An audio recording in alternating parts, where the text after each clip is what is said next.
people's opinions. I think it's prudent for me just to remind you what you know. People will always have an opinion about your project.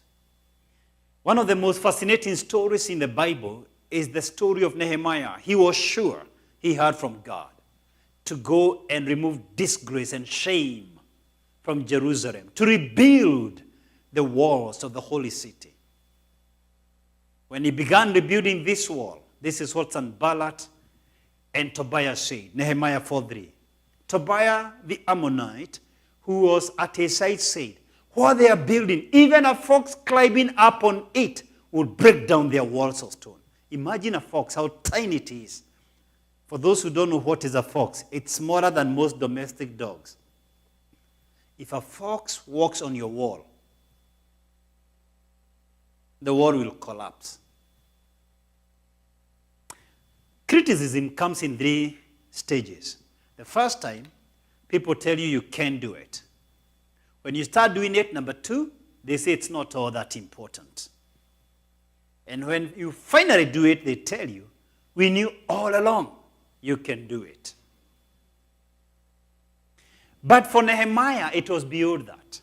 When he began rebuilding the wall, they actually mounted an army to attack him. So they were building with the left hand, and with the right hand, they were holding a spear because they were under attack.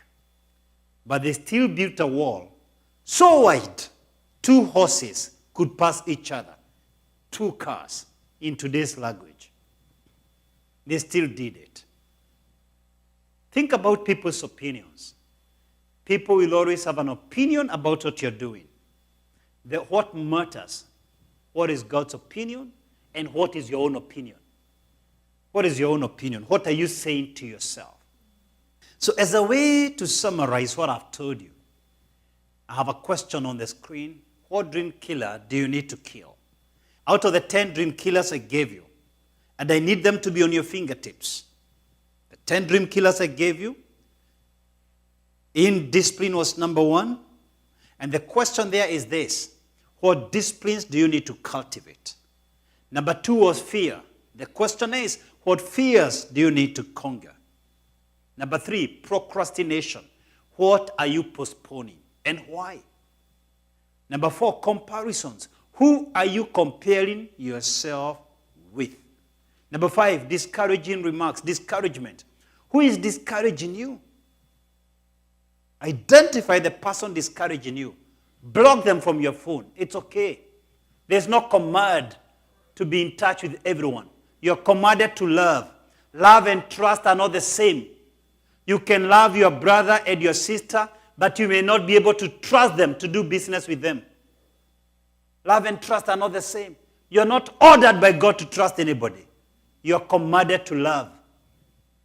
Number 6, past success. What was your last achievement that is written in your future progress? Number 7, past failures. Who messed up your life and you're still holding on to them?